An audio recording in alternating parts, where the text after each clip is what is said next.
আসসালামু আলাইকুম গাইস, কেমন আছো তোমরা? আশা করি তোমরা সকলে ভালো আছো। তোমরা যারা সুজুকি ইউজার আছো, আমার মনে হয় না এখন পর্যন্ত এমন কে আছে যে এই টাঙ্কির সমস্যাটা ফেস করে। অনেকে যে বলে এই সুজুকি জিক্সার 15 টাঙ্কি আবুল খায়ের টিন দিয়ে তৈরি, বিষয়টা আসলে সত্যি।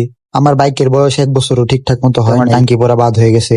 আমি বাইক কেনার 1 সপ্তাহ পরে আমি টাঙ্কিতে এই জংটা দেখতে পাই। তো দীর্ঘদিন এই জং নিয়ে বাইক রাইড করার পরে সার্ভিস সেন্টারে গিয়ে সার্ভিস সেন্টারে যে ম্যানেজার আমাদের শিহাব ভাই, তার থ্রুতে জানতে পারি যে ওয়ারেন্টি ক্লেম করে নতুন টাঙ্কি নেওয়া যায়। তো যেমন কথা তেমন কাজ, ওয়ারেন্টি ক্লেম করে ফেলি। 4 মাস অপেক্ষার পরে আজকে আমার বাইকের টাঙ্কি হাতে পাইছি। আমার কাছে যা মনে হয় তাই বলি, সুজুকি যেমন তাদের বাইকের প্রাইস অনেকটা হাই করছে, তেমনি তাদের কোয়ালিটিটা হাই করা উচিত। 2016-17 যে বাইক গুলা ম্যানুফ্যাকচার হয়েছে, তার সাথে 2024-25 যে বাইক গুলা আকাশ পাতাল তফাৎ। আর সুজুকির কার্বোরেটের কথা না বললেই নয়। 17-18 কিলো বাইক রাইড করার পরে কার্বোরেটর পুরো হেগে যায়। আর যদি থাকে আমার মতন এমন টাঙ্কিতে জং, তাহলে তো কার্বোরেটর শেষ হবে। তার জন্য আলাদা একটা বাস খেতে হয়। যেমন মাইলেজ কম দেয় তেমন বাইক দম মারে। আর যদি হয় আমার মতো এরকম কপাল খারাপ, ফিউল মিটারের সেন্সরটাও চেঞ্জ করতে হতে পারে। মানে ট্যাঙ্কিতে এরকম জং পড়ছে যার কারণে ফিউল মিটারের সেন্সরটাও নষ্ট হয়ে গেছে। সেন্সরটার জন্য আমার কিছু বাড়তি খরচ হয়ে গেল। এ হচ্ছে আমার পুরোনো সেন্সরটা, দেখেন কোন জায়গা থেকে ছুটে গেছে।